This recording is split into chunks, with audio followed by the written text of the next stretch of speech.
Myositis Association. All right. So here's the opening slide that I was told I had to put in to tell you who I am. I'm Marianne Moyer. I am a necrotizing myopathy patient. I am a leader, one of the co-leaders of the KIT in Southwest Florida. I'm a former board member of TMA and was chair for a couple of years. And boy, considering what they're going through now, I'm kind of glad I'm not on the board anymore. And I'm a human being, just like you are. And I say that only because I think we myositis patients are really kind of a unique sort of human beings, and we're going to talk about that now. So what are the objectives of this? What is it we're trying to do? We're going to try to understand the spoon theory. And I have to tell you that when TMA asked me if I would speak about the spoon theory, I was not completely familiar with it. I had heard of it, I knew a little bit about it, but I didn't know enough about it, certainly, to talk about it. Well, there's no better way to learn something than to teach about it. So that's how I got into the spoon theory. We're going to look at it and see whether it might help you. And if so, consider a shift in how you manage your spoons. And we'll talk about what a spoon is in just a minute. But the whole bottom line to this talk and to this entire conference is helping you to better manage your myositis. And what, you know, some people call them hacks, some people call them tips, whatever you want to call them, it's whatever it takes to help you to deal with your myositis. So I have a question that you are going to have trouble answering because I can't see raised hands, but I want you to consider this question. How many of you have a budget? I mean, an actual honest to God, written down, this is how much I spend on my housing, my food, my clothing, my taxes, my insurance, et cetera, et cetera. And then you fill in all those numbers and stuff. I don't know about you, but a lot of us really don't. We just sort of go from day to day and the money comes in and the money goes out.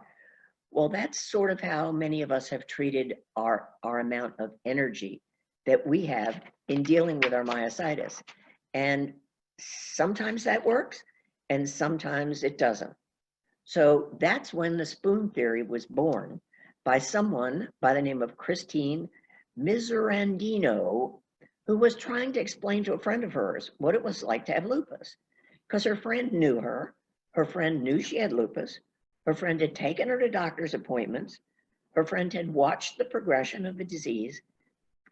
But one day at lunch, her friend just said, I don't get it. And so that's when Christine came up with this, and she calls it an energy rationing system. So has anybody ever felt like this little kitten? Like, oh my God, I did too much today. I am exhausted. I simply can't do anything else. Why in the world did I go out and mow the lawn today? Well, hopefully the spoon theory will help you to deal with not asking that question after you've already made the mistake, but before. So we're going to take a break from all these slides, and I'm just going to actually read to you a little bit from the spoon theory, because Christine has the spoon theory in about 57 dozen places on the internet, and all of them say copyright, and so I can't use her exact stuff without permission. But I want to just give you a couple of tips about it. I told you that it was two girls, ladies, having lunch, and one of them said, I just don't get it. You take all these pills, and I know you have a disease. What's with it? What's going on with you? And what Christine says is, and she looked at her, the friend looked at her with that look that all sick people have seen at some point or another, where their friends go, huh? I don't get it. Why do you have to take all those pills? Why can't they fix you? Why isn't there a cure for this disease? Why is it an autoimmune disease? Why does it happen to you? And it's really hard for us to explain that to them. And then one of the things that Christine said is, she explained that the difference between being sick and being healthy is having to make choices or to consciously think about the things that the rest of the world doesn't have to think about. The healthy people have the luxury of life without choices, a gift that most people take for granted. They know they can get up in the morning, they can go out and do whatever it is they want to do, they can come back and do more of whatever it is they want to do, and at the end of the day, they just feel fine. They've had a good day. Well, those with myositis, that's not so easy all the time. And so what Christine was trying to do was give her friend, excuse me, something tangible, something to kind of look at. And so that's where she came up with the spoon theory. So listen to this noise I'm making. I'm sitting here at my dining room table and I've got 12 spoons. So we're going to talk about the spoon theory and the 12 spoons that you might have to deal with. So does this apply to me? Can I apply it to my myositis life? Is this any good? What do I care? Well, those are all questions that I already asked myself, and I didn't really think it was all that relevant to me. But I can tell you that if you think back to that little kitten picture of the exhausted little kitty cat sleeping on his back, I've felt like that, and you probably have too, after a particularly long day.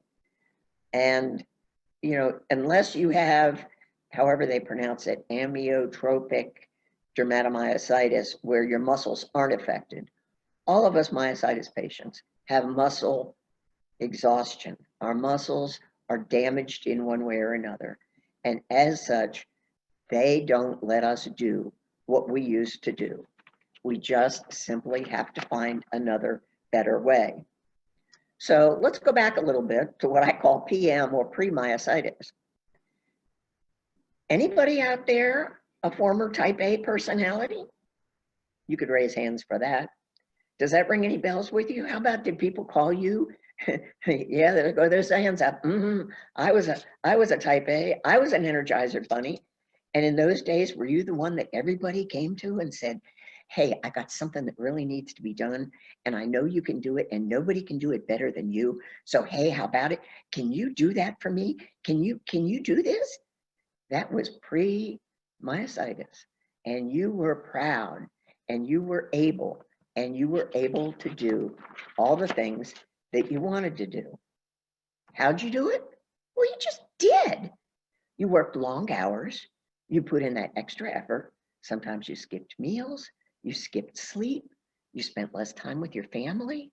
You did all the things that enabled you to be that Energizer bunny, but you may not have been taking care of you. And then myositis came into your life and everything changed. And so whether you were diagnosed yesterday or 20 years ago, you may still be having a problem with, well, why can't I still do that? You know, Bill Simmerall is my ideal. He's a polymyositis patient in Chicago, and he's had it about as long as I have, 20 years. And he's still determined that even after he's had serious problem after problem after problem, he's going to get back into snow skiing this year. Okay, go for it, Bill. Some of us can say, why can't I do that? And some of us can answer, well, I can. But then some of us are going to have to say, I just can't do everything that I want to do. And so I have to find ways to work around it. So you have to find ways to articulate your frustration, like through the spoon theory. So Christine wanted her friend to know what it was like to have lupus. But one of the things she also said that I didn't read to you, but I wanted to be sure to tell you this because I want you to get this. She wanted her friend to know how hard she works to keep up appearances, to have her friends and family think she still is the same person that she was. Think about that. How much energy does it take for you to say, sure, I can make that pot of spaghetti sauce for the family party. Yeah, I can take care of cleaning the house. Yeah, I can volunteer at the school. How much is it costing us to keep up appearances when the reality is we're having trouble keeping up appearances? And that could be costing us spoons. And again, I'm going to get to that. Really? I am. I just want you to know that there are all kinds of ways that we stress ourselves. So let's talk about the spoons. 12 seems to be the magic number. Every time you read anything about spoon theory, people talk about 12 spoons. So if spoons doesn't work for you, use something else. Use magic arrows in your quiver. Use peanut butter crackers. Use whatever you want. But these are a measurement of the amount of energy that you need to get through your normal day. You need 12 spoons. And I don't care if you try to put some kind of a numerical value on each spoon, 10 minutes worth of doing something, or whether you just simply kind of make it up as you go along. But what we're talking about with the spoon theory is that you need to know that at the beginning of each day, you are given 12 spoons.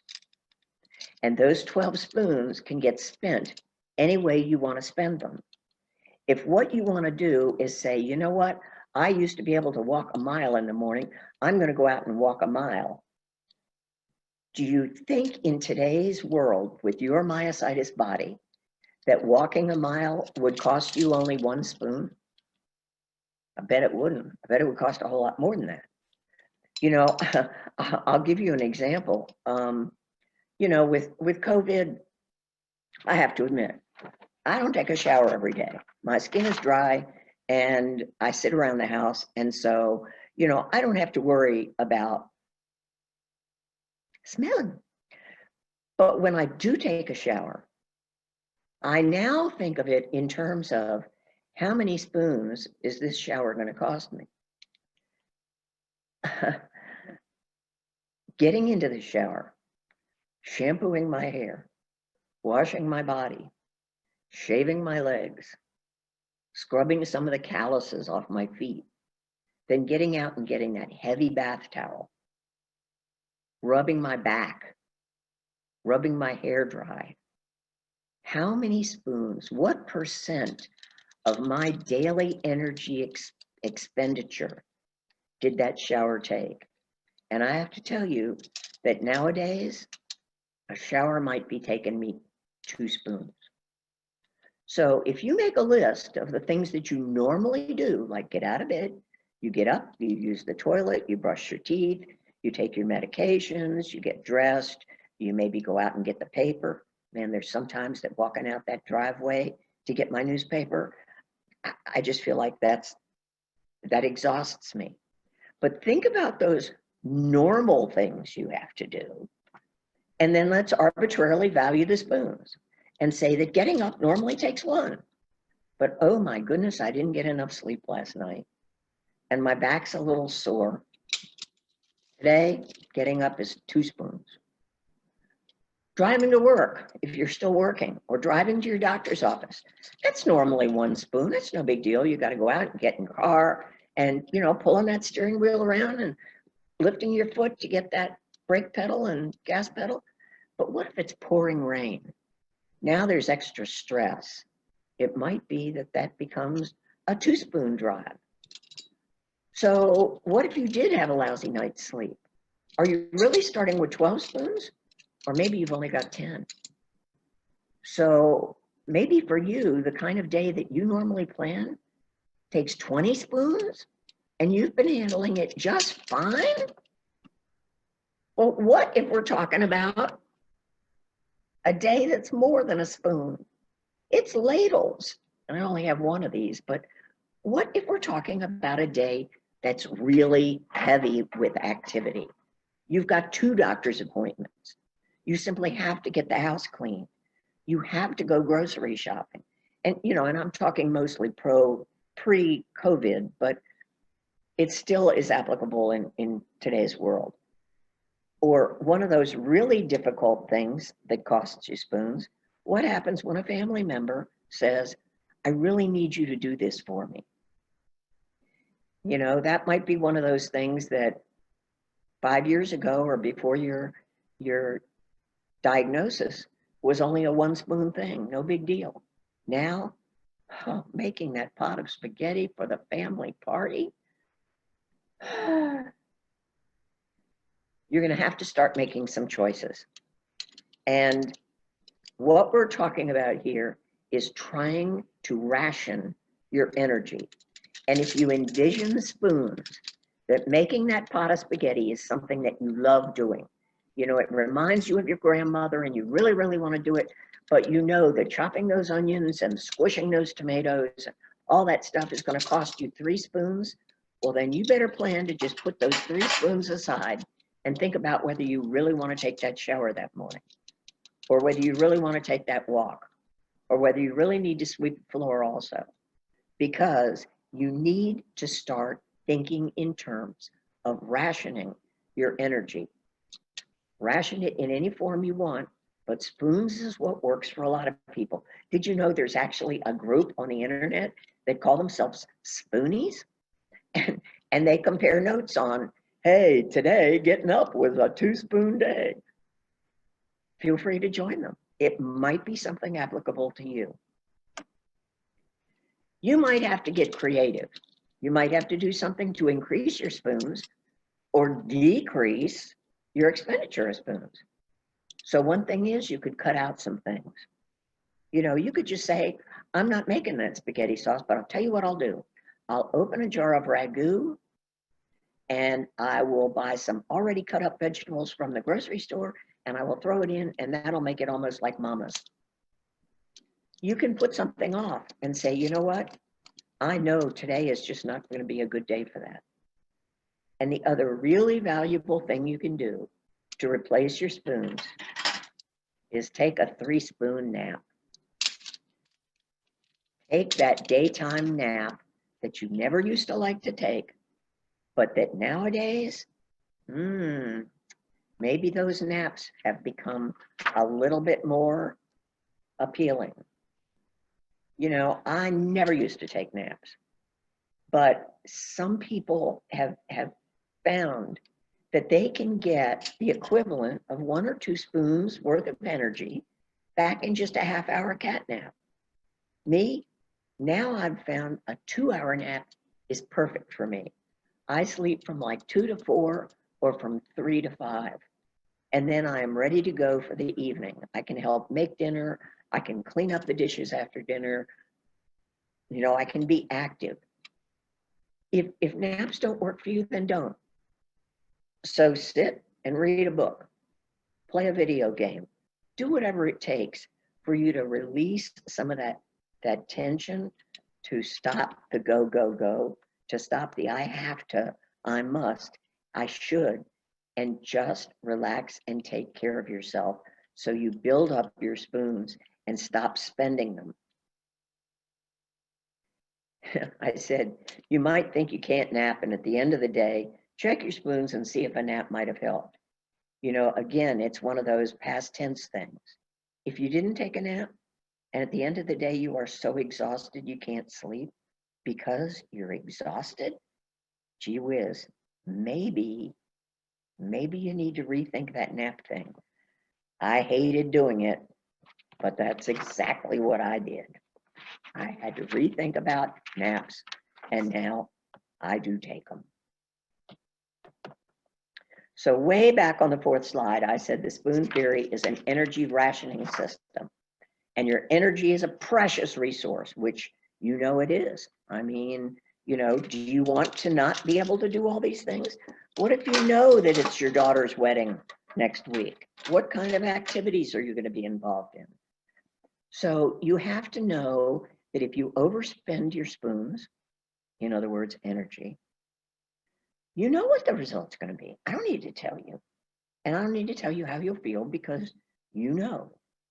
So if you wisely ration and replenish, you can look forward to better results.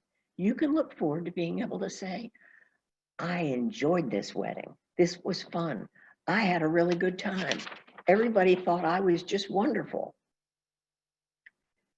That's us back to feeling like we have to be the ones to do it all. We have to be in control. So I said we'd re-examine it and that you'd have a chance to apply it to you. So I said, here's a simple tool. And what I'm going to try to do, I'm going to stop this share for just 1 minute. And I'm going to go to a different share. This is a test of me, how well I can do what I'm doing here. I've created a little, first off, I'm assuming, give me one, somebody put a hand up if you can see a sheet that says what Wikipedia. Okay, great, thank you very much. So rather than giving you the copyrightable version, I've given you what Wikipedia says about the spoon theory. And they really do a very good job of explaining it. And so if you want to know more about it, this one-page thing is available to you as a handout. But here's something even maybe better. Think about how you will ration your spoons for tomorrow. Let's assume 12's the right number, and let's assume you want to use spoons. So how are you going to spend them? Well, let's see. I think getting up is probably going to be 1. And then taking a shower, that's going to be 1.5. And then, oh, I've got to cook a full breakfast for the family. That's going to be another 1.5. I'm up to 4. Then I have to go to the doctor. That's going to be at least 2. I'm up to 6. Then I need to make lunch. That's 7. You see where I'm going with this? What we're saying is you can decide how you're going to spend your energy. And if you choose to not plan out like this and to not ration, you might well find yourself down here at the end of this day, and you've spent all 12 of your spoons. You didn't take a nap. You did everything you felt like you had to do. And it's only 3 o'clock in the afternoon. Now what? What are you going to do? So this form is available to you if you go to the resources on the WOVA left-hand side of the screen. And if you scroll down, you will see spoon theory. And you can take this form and either print it or use it any way that you want with that. So I'm going to stop sharing with this.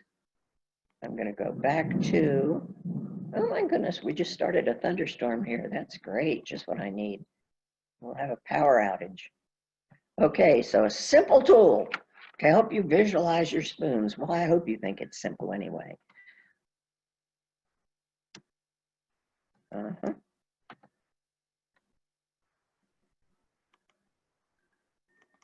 Oops, go back one. So you can manage them, so you can think about them, and so you can think about when you need to replenish them. All I ask is that if you're the type that doesn't do a budget, fine, don't bother doing a budget. If you're the type that doesn't want to do a spoon theory plan every day, don't do it. But if your daughter's getting married, or if you're going to take a trip, or if there's something coming up that you know that you're going to need some energy, you might want to think about either rationing those spoons or finding ways to replenish them. Because we all wish that we had 100 spoons, but the reality is you probably only get about 12, and I hope that's plenty for you.